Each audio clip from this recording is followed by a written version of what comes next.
यार से बैठ आ गए तो हाँ तो मैं जा रहा हूँ घर पे। क्या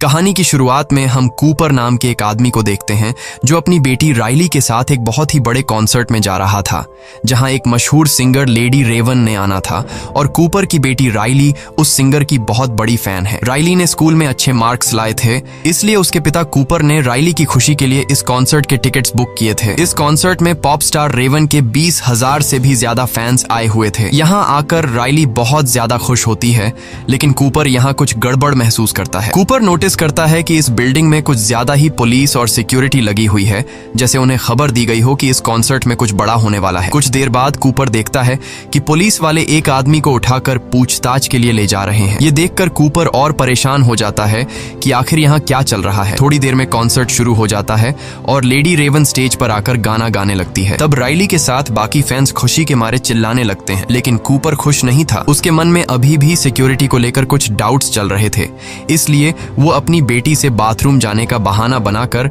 हॉल से बाहर निकलता है। बाथरूम में जाकर वो अपने मोबाइल के सीसीटीवी ऐप को ओपन करता है और यहाँ हमें पता चलता है कि कूपर ने एक लड़के को किडनैप करके एक बेसमेंट में बांध कर रखा है। कुछ देर बाद बिल्डिंग के बाहर पुलिस का एक और बड़ा काफिला आता है और बिल्डिंग को चारों तरफ से घेर लेता है। कूपर वापस कॉन्सर्ट में जाता है जहाँ उसकी बेटी रेवन के गाने सुनकर एंजॉय कर रही थी, लेकिन कूपर बढ़ती हुई पुलिस को देखकर उसकी टेंशन भी बढ़ती जा रही थी। इसलिए वो अपनी बेटी को उसकी फेवरेट सिंगर रेवन का टी शर्ट दिलाने के बहाने ऊपर की शॉप पर ले जाता है। जब कूपर शॉपकीपर से राइली के साइज का टी शर्ट मांगता है तो शॉपकीपर के पास उस साइज में सिर्फ एक टी शर्ट ही बची थी, लेकिन मसला ये था कि एक दूसरी लड़की भी उसी साइज की टी शर्ट मांगने की जिद कर रही थी। अब क्योंकि कूपर और राइली ने उस दूसरी लड़की से कुछ देर पहले दुकान पर आकर टी शर्ट मांगी थी, इसलिए टी शर्ट पर भी इनका हक बन रहा था। लेकिन कूपर अपनी बेटी राइली को समझाता है कि शॉपकीपर को तंग मत करो और उस लड़की को टी शर्ट लेने दो। तब एक अच्छे बच्चे की तरह राइली मान जाती है। ये देखकर शॉप पर काम करने वाला जिमी नाम का एम्प्लॉई कूपर और राइली से काफी ज्यादा इम्प्रेस हो जाता है और सोचता है कि कूपर कितना भला इंसान है। वो कूपर से कहता है कि 20 मिनट बाद आकर मुझसे टी शर्ट ले जाना, क्योंकि टी शर्ट का नया स्टॉक आ चुका है। लेकिन उस स्टॉक को यहाँ तक लाने में बाकी एम्प्लॉइज को 15 से 20 मिनट लगेंगे। वह कहता है कि जब तुम आओगे तो मैं पहले से ही तुम्हारी बेटी के लिए उस साइज की टी शर्ट अलग करके रख दूंगा। अब कूपर समझ चुका था कि जिमी ने उस पर पूरा भरोसा कर लिया है, इसलिए वह जिमी का फायदा उठाता है और उससे पूछता है कि ये इतनी ज्यादा सिक्योरिटी, पुलिस, FBI यहाँ क्यों है, जिस पर जिमी बताता है कि वैसे तो ये एक सीक्रेट है, पर फिर भी मैं तुम्हें बता देता हूँ। वह बताता है कि असल में ये पूरा कॉन्सर्ट एक ट्रैप है जो पुलिस ने एक आदमी को पकड़ने के लिए बिछाया है। तुमने फेमस सीरियल किलर बुच्चर के बारे में सुना है जो लोगों को किडनैप करके उन्हें मार देता है। पुलिस को पता चला है कि वह किलर आज यहाँ आने वाला है और ये पूरा कॉन्सर्ट सिर्फ उस किलर को पकड़ने के लिए एक चाल है, और मुझे लगता है कि आज वह पकड़ा जाएगा क्योंकि पुलिस उसके यहाँ से निकलने के हर एक दरवाजे पर इंतजार कर रही है। ये सुनकर कूपर के माथे से पसीना छूटने लगता है, क्योंकि वह सीरियल किलर बुचर कोई और नहीं बल्कि कूपर ही है। जिमी की बातें सुनकर कूपर की टेंशन बढ़ने लगती है और उसे रियलाइज होता है कि यहाँ आकर उसने कितनी बड़ी गलती की है, मगर वह इतनी आसानी से पुलिस के हाथ नहीं आना चाहता था। इसलिए अब कूपर यहाँ से निकलने का रास्ता ढूंढने लगता है। वह नोटिस करता है कि यहाँ के सारे दरवाजे एम्प्लॉइज के ID कार्ड से ही खुलते हैं, और जब वह अपनी बेटी राइली को लेकर यहाँ से भाग निकलने के लिए बैक एग्जिट दरवाजे पर पहुँचता है तो वह देखता है कि गेट पर बहुत सारी पुलिस खड़ी है। ये देखकर वह मायूस हो जाता है और सोचने लगता है कि इन सिक्योरिटी गार्ड्स को गेट से कैसे हटाया जाए। तभी उसे सीढ़ियों में एक लड़की दिखाई देती है, जिसके बाद कूपर सिक्योरिटी गार्ड्स को गेट से हटाने के लिए चुपचाप उस लड़की को धक्का देकर नीचे गिरा देता है, जिससे वो गार्ड्स जल्दी से गेट छोड़कर उस लड़की के पास आ गए और कूपर का प्लान काम कर गया। लेकिन जब कूपर दरवाजे के पास पहुंचता है तो वो देखता है कि दरवाजे के बाहर और भी कई सारे सिक्योरिटी गार्ड्स खड़े हैं जो बाहर जाने वाले हर एक इंसान की तलाशी और उससे पूछताछ कर रहे थे। अब अगर कूपर गेट से निकलता तो सिक्योरिटी गार्ड उसे पकड़ लेते, इसलिए वो न चाहते हुए भी दोबारा से कॉन्सर्ट में आ गया, जहां उसकी बेटी तो खूब एंजॉय कर रही थी, लेकिन कूपर परेशानी में डूबा यहाँ से बाहर निकलने का सोच रहा था। था। कुछ देर बाद अगले गाने के लिए लेडी रेवन अपने एक दोस्त पार्कर को बुलाती है, जो कि स्टेज के नीचे से निकलकर बाहर आता है। अब जिस रास्ते से वो सिंगर निकला था, कूपर वो रास्ता देख लेता है और उस रास्ते को देखकर कूपर के दिमाग में एक आइडिया आता है, जिसके बाद कूपर अब सीधा जिमी के पास आता है और जिमी से कहता है कि क्या तुमने मेरी बेटी के लिए टी शर्ट लाया, क्योंकि तुमने खुद ही कहा था कि 20 मिनट बाद आकर मुझसे अपनी बेटी के लिए टी शर्ट ले जाना। जिमी कहता है, अरे सर, मैं अभी ही तुम्हारी बेटी के लिए ऊपर स्टोर में से टी शर्ट लेने जा रहा था, अच्छा हुआ तुम आ गए। कूपर पूछता है कि क्या मैं भी तुम्हारे साथ ऊपर स्टोर रूम चल सकता हूँ। जिमी मान जाता है, जिसके बाद ये दोनों ऊपर स्टोर रूम की तरफ चलने लगते हैं। स्टोर रूम पहुंचने के बाद जिमी अब कूपर से पूछता है कि वो क्या काम करता है। कूपर बताता है कि वो एक फायर फाइटर है जो लोगों की जान बचाता है। ये सुनकर जिमी कूपर से और भी ज्यादा इम्प्रेस हो जाता है। जब जिमी टी शर्ट का बॉक्स उतार रहा था, तब कूपर चुपके से उसका आईडी कार्ड चुरा लेता है, जिससे वो बिल्डिंग के किसी भी दरवाजे को खोल सकता था। अब कूपर जिमी से और जानकारी निकालने की कोशिश करता है, इसलिए वो जिमी से पूछता है कि क्या तुम्हें लगता है कि आज वह खतरनाक सीरियल किलर बुचर पकड़ा जाएगा। जिस पर जिमी बताता है कि वह किलर आज जरूर पकड़ा जाएगा, क्योंकि उसके लिए एकदम परफेक्ट ट्रैप बिछाया गया है। वह बताता है कि सभी एम्प्लॉइज को इस ट्रैप के बारे में पता है और उन सबको पुलिस ने अलग अलग सीक्रेट कोड भी दिया हुआ है। अब यहाँ पहले तो कूपर डर जाता है कि कहीं जिमी को उस पर शक न हो, लेकिन फिर वह मजाक में तरीके से जिमी से पूछ लेता है कि तुम्हारा सीक्रेट कोड क्या है, और जिमी बेवकूफ अपना सीक्रेट कोड कूपर को बता देता है कि मेरा सीक्रेट कोड हैमिल्टन है। इसके बाद जिमी एक टी शर्ट निकालकर बिना पैसों के कूपर को दे देता है। अब जैसे ही जिमी वहां से जाता है, तब कूपर अपने काम पर लग जाता है और नीचे बेसमेंट में जाकर जिमी का आईडी कार्ड यूज करके दरवाजा खोलकर एक रूम के अंदर आ जाता है, जहां पुलिस की एक सीक्रेट मीटिंग चल रही होती है। कूपर ऐसे दिखाता है कि वह एक एम्प्लॉई है और यहाँ कॉफी लेने आया है और किसी भी पुलिस वाले को उस पर शक नहीं होता। अब कूपर कॉफी के बहाने खड़ा होकर उनकी बातें सुनने लगता है। वह लोग प्लानिंग के मुताबिक बुचर को पकड़ने की बातें कर रहे थे। कूपर भी ज्यादा देर तक खड़ा नहीं रहता कि कहीं उन्हें उस पर शक न हो जाए, इसलिए वह कॉफी लेकर यहाँ से निकलने लगता है और बहुत ही चालाकी से एक पुलिस रेडियो भी चुरा लेता है, ताकि उसे सोल्जर्स की हर एक बात के बारे में पता चलता रहे। इसके बाद कूपर वापस कॉन्सर्ट में आ जाता है और पुलिस रेडियो पर बातें सुनते हुए उसे पता चलता है कि इस पूरे प्लान की लीडर एक बूढ़ी औरत डॉक्टर ग्रैंड है। रेडियो पर वह कुछ और बातें सुनता है जो उसके लिए एक अच्छी खबर थी। असल में किलर कैसा दिखता है ये कोई नहीं जानता, पुलिस को बस इतना पता है कि वह एक आदमी है। कूपर अब अकेले यहाँ से निकलने का सोचता है, क्योंकि वह नहीं चाहता था कि अपनी बेटी को भी साथ निकालने के चक्कर में कहीं वह पकड़ा न जाए। इसलिए वह अपनी बेटी से कहता है कि मैं फिर से बाहर जा रहा हूँ, क्योंकि मैं अपना क्रेडिट कार्ड भूल गया हूँ, और हाँ, अगर तुम गलती से भी कहीं खो गई तो पार्किंग एरिया में आ जाना। जिसके बाद वह निकल पड़ता है और सीढ़ियों पर चढ़ने के बाद रास्ते में उसे एक फायर अलार्म दिखाई देता है, और अब वह सोचता है कि क्यों ना मैं ये फायर अलार्म बजा दूं, जिससे यहाँ लोगों में हलचल मच जाएगी, और इसी मौके का फायदा उठाते हुए वह भीड़ में छिपकर यहाँ से निकल जाएगा। लेकिन जैसे ही वह फायर अलार्म को बजाने ही वाला था, तभी रेडियो में उसे डॉक्टर ग्रैंड की आवाज आती है, जो बोल रही थी कि किलर यहाँ से भागने की कोशिश कर रहा होगा। वो जरूर लोगों को पैनिक करने की कोशिश करेगा, जैसे यहाँ झूठा फोन करके ये बोलना कि यहाँ बॉम्ब है या फिर फायर अलार्म बजा देना। अगर ऐसा कुछ होता है तो सिर्फ औरतों और बच्चों को ही यहाँ से बाहर निकाला जाएगा और मर्दों को पूछताछ के लिए रोका जाएगा। ये सुनकर कूपर परेशान हो जाता है, क्योंकि एक बार फिर से उसका प्लान फ्लॉप हो जाता है। अब कूपर छत से भागने की सोचता है, पर वहाँ के गेट पर भी पुलिस खड़ी थी। तभी उसकी नजर किचन पर जाती है, जिसे देखकर उसके दिमाग में एक आइडिया आता है। वो चूल्हे का टेम्परेचर फुल पर सेट करके उसमें कांच की बोतल फेंक देता है, और कुछ ही देर में बोतल के फटने से वहाँ धमाका होता है और एक लड़की के पूरे बॉडी पर उबलता हुआ तेल गिर जाता है, जिससे वो बेचारी जोर से चिल्लाने लगती है। चीखने की आवाज सुनकर पुलिस उस लड़की की हेल्प करने आ जाते हैं, और कूपर किचन से एप्रन उठाकर छत पर चला जाता है और भागने का रास्ता ढूंढने लगता है। लेकिन यहाँ भी दो पुलिस वाले आ जाते हैं, जिनकी पहले से यहाँ पर ड्यूटी लगाई गई थी। वो कूपर से पूछते हैं कि वो यहाँ क्या कर रहा है, जिस पर कूपर बताता है कि वो बस ताजी हवा लेने आया था। किचन में आग लगने की वजह से उसकी दोस्त जल गई है। मुझसे मेरी दोस्त की हालत देखी नहीं जा रही थी, इसलिए मैं छत पर आ गया। अब यहाँ पुलिस को कूपर पर शक होने लगा, इसलिए पुलिस कूपर से उसका सीक्रेट कोड पूछ लेती है, और कूपर हैमिल्टन बता देता है, जो कि उसे जिमी से पता चला था। इसके बाद वो कूपर से आईडी भी मांगते हैं, जो कि पुलिस ने सभी एम्प्लॉइज को दी थी। कूपर ने जो एप्रन पहना हुआ था, अब वो उस एप्रन को चेक करता है, जो कि ये एप्रन किसी दूसरे एम्प्लॉई का था, जिसमें उसे एक एम्प्लॉई का वॉलेट मिल जाता है, और उस वॉलेट में उस एम्प्लॉई का कार्ड भी था, जिसे कूपर पुलिस को दिखा देता है। कार्ड को देखकर पुलिस को यकीन हो जाता है कि कूपर यहाँ का एम्प्लॉई है, और पुलिस वाले उसे जाने देते हैं। लेकिन कूपर का छत से भागने का प्लान नाकाम हो गया। अब राइली अपने पिता कूपर को ढूंढ ढूंढते हुए बाहर आ गई थी, क्योंकि वो बाकी कॉन्सर्ट उसी के साथ ही देखना चाहती थी। कूपर बेटी की बात मानते हुए वापस कॉन्सर्ट में आ जाता है और अब कूपर हार मान चुका था, क्योंकि उसने कई बार बाहर निकलने की कोशिश की मगर वो कामयाब नहीं हो सका और वो समझ जाता है कि आज तो उसका गेम खत्म कर दिया जाएगा। लेकिन तभी कूपर को राइली से पता चलता है कि लेडी रेवन अपने कॉन्सर्ट में किसी रैंडम फैन को चुनती है, जिसे उसके साथ स्टेज पर जाकर डांस करने का मौका मिलता है और फिर उन्हें बैक स्टेज भी घूमने दिया जाता है। ये सुनकर कूपर खुश हो जाता है, क्योंकि सिर्फ वही एक रास्ता है जहां पर पुलिस नहीं होती और ये दोनों आसानी से वहां से निकल सकते हैं। लेकिन कूपर को समझ नहीं आती कि वो ऐसा क्या करे कि इतने फैंस में लेडी रेवन राइली को ही चुने। अब कूपर अपना दिमाग लगाकर सिंगर रेवन के मैनेजर के पास जाता है और लेडी रेवन की बहुत तारीफ करने लगता है। वो रेवन के मैनेजर को बताता है कि उसकी बेटी राइली रेवन की बहुत बड़ी फैन है। वो झूठ बोलता है कि मेरी बेटी राइली कैंसर की शिकार है,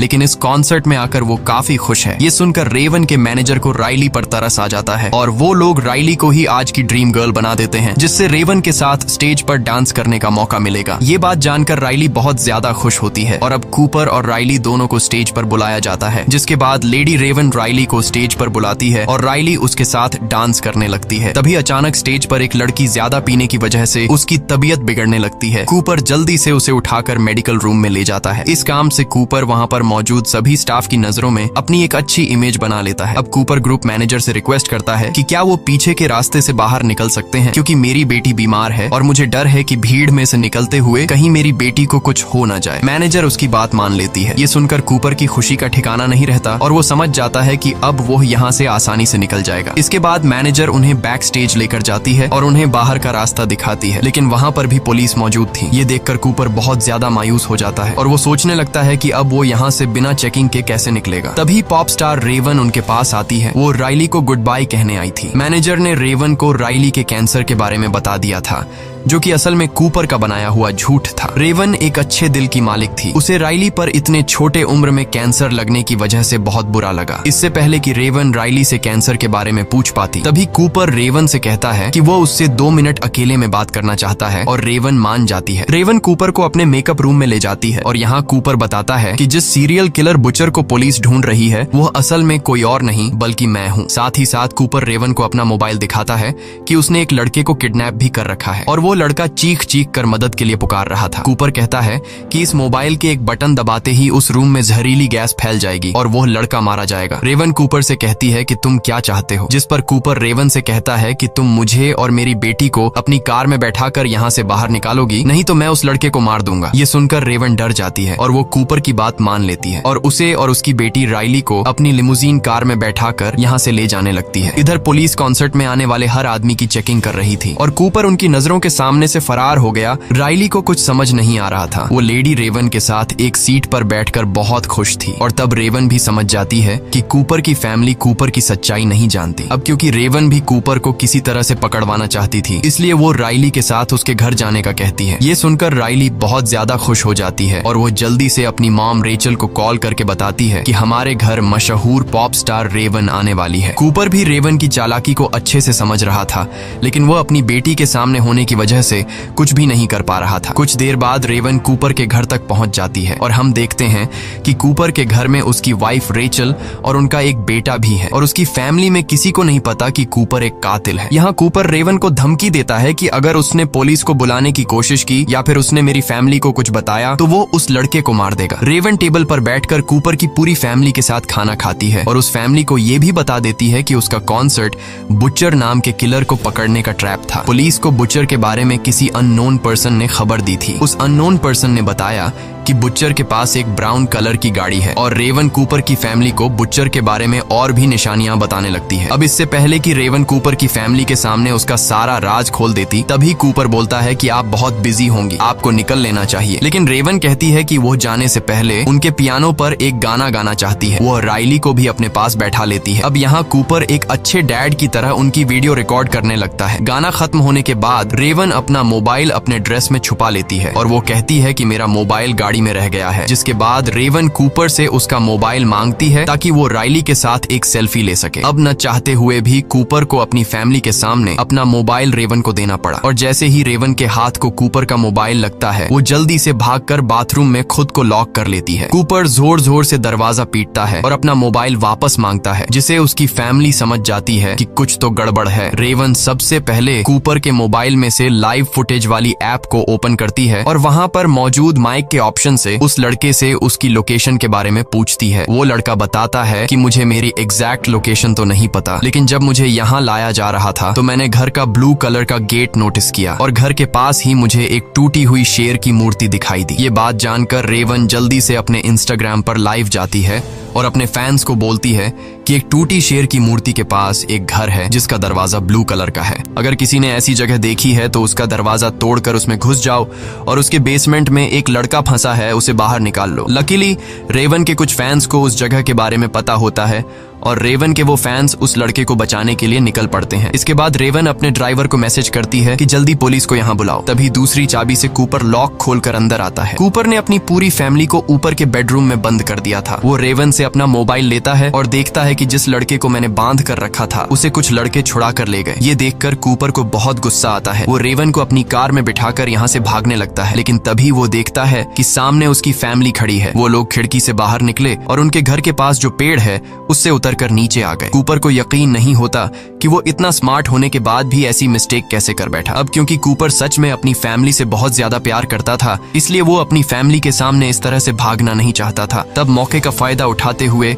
रेवन कार से बाहर निकलकर उसकी फैमिली के पास चली जाती है और कूपर गैराज का दरवाजा बंद करके खुद को घर में लॉक कर देता है। कुछ देर बाद पुलिस भी यहाँ पहुंच जाती है और वो उस घर को चारों तरफ से घेर लेते हैं। तब हम रेवन को देखते हैं जो अपनी कार में जाकर बैठकर घर जाने लगती है, लेकिन तभी एक पुलिस वाला रेवन की कार को रोकता है और रेवन के ड्राइवर से कहता है कि तुम बाहर निकलो, रेवन को उसके घर में छोड़ूंगा। और वो रेवन को लेकर यहाँ से चला जाता है। पुलिस जब घर में घुसती है तो उन्हें कूपर कहीं भी नहीं मिलता। असल में इस घर के किचन में एक टनल है जो उसके पड़ोसी के यार्ड में खुलती है। वो वहाँ से निकलकर भाग गया और अब हमें पता चलता है कि जो पुलिस वाला रेवन को उसके घर तक छोड़ने के लिए कह रहा था वो असल में कोई और नहीं बल्कि कूपर है। वो पुलिस के कपड़े पहनकर टनल से बाहर आया और किसी ने उसे नहीं पहचाना। इसके बाद कूपर रेवन को हथकड़ी पहना देता है और कहता है कि शहर के अंदर उसके ढेर सारे ठिकाने हैं और वो रेवन को एक ऐसी जगह ले जा रहा है जहां उन्हें कोई नहीं ढूंढ पाएगा। लेकिन तभी इनकी गाड़ी के सामने ढेर सारे यंग लड़के आ जाते हैं जो असल में रेवन के फैंस थे और वो सभी रेवन की कार को पहचानते थे, इसलिए उन्होंने रेवन की लिमुजीन को रोका। रेवन अब किसी तरह अपनी खिड़की नीचे कर देती है जिससे लोगों को कंफर्म हो जाता है कि ये रेवन ही है। यहाँ रेवन उनसे मदद मांगने लगती है, लेकिन कूपर जल्दी से कार का विंडो वापस ऊपर कर देता है। मगर रेवन के फैंस उसकी कार को चारों तरफ से घेर लेते हैं, जिसकी वजह से कूपर आगे नहीं बढ़ पाता। यहाँ रेवन हथकड़ी से अपना हाथ छुड़ाकर कार से बाहर निकल आती है और इतने में ही वहाँ पुलिस भी पहुंच जाती है। जब पुलिस रेवन को पकड़ने के लिए कार के अंदर देखती है तो वो देखते हैं कि रेवन भाग चुका है। असल में वो भीड़ का फायदा उठाकर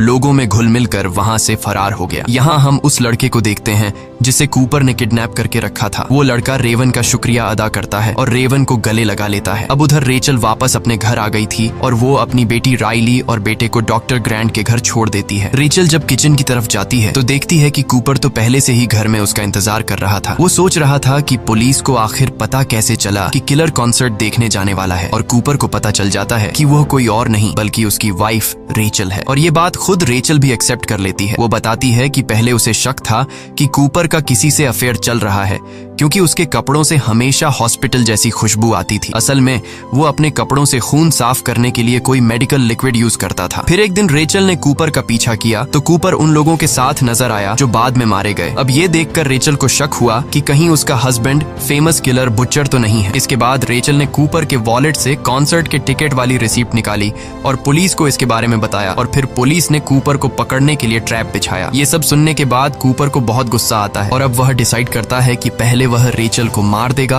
और फिर खुद को। कूपर जैसे ही चाकू लेकर रेचल को मारने के लिए आगे बढ़ता है तब रेचल कूपर का ध्यान भटकाने के लिए उससे एक आखिरी बार अपने साथ पाई खाने की विश करती है और वो कहती है कि ये पाई मैंने स्पेशली तुम्हारे और तुम्हारी बेटी राइली के लिए बनाई थी। अब कूपर था तो एक किलर, मगर वह अपनी बेटी से बहुत ज्यादा प्यार करता था, इसीलिए वो पाई खाने के लिए मान जाता है। दोनों अब पाई खाने बैठ जाते हैं। इस दौरान रेचल खाना नहीं खाती लेकिन कूपर खूब मजे से खा रहा होता है और खाते हुए कूपर बोलता बोलता है कि उसे रेचल पर बहुत गुस्सा आ रहा है क्योंकि अब उसकी वजह से वो कभी अपने बच्चों को बड़ा होते नहीं देख पाएगा। पाई खत्म करते हुए कूपर को रियलाइज होता है कि इसमें किसी तरह की नशे वाली चीज मिलाई गई है। असल में रेचल को कूपर का बैग मिल गया था जिसमें वो सारा सामान था जिनका यूज करके वह लोगों को किडनैप किया करता था। पाई खत्म करने के बाद कूपर को चक्कर आने लगते हैं। वो रेचल को फिर भी मारने की कोशिश करता है लेकिन तभी पुलिस यहाँ आकर उसे ढेर सारे टेजर मारती है और आखिरकार कूपर को अरेस्ट कर लिया जाता है। जाते हुए कूपर की नजर राइली की साइकिल पर पड़ती है जो गिरी हुई थी। कूपर उसे उठाकर सीधा कर देता है। अब उसके बच्चे भी यहाँ आ जाते हैं और राइली एक आखिरी बार रोते हुए अपने पिता को गले लगाती है। इसके बाद कूपर को पुलिस वैन में बिठा दिया जाता है और रास्ते में हमें पता चलता है कि कूपर ने साइकिल के टायर से एक तार निकालकर अपने पास रख लिया था जिसको यूज करके वह अपनी हथकड़ी खोल लेता है और तेजी से हंसने लगता है। मतलब कि वो एक बार फिर से फरार होने वाला है। अब इस मूवी के एंड में हम जिमी नाम के उस एम्प्लॉय को देखते हैं जिससे न्यूज से पता चलता है कि बुचर पकड़ा गया है और उसे ये भी पता चलता है कि उसने जिस इंसान की मदद की थी वो ही असल में बुचर था। इसी के साथ ये कहानी खत्म हो जाती है। अगर आपको ये वीडियो अच्छी लगी हो तो हमारे चैनल को सब्सक्राइब और वीडियो को लाइक जरूर कीजिएगा।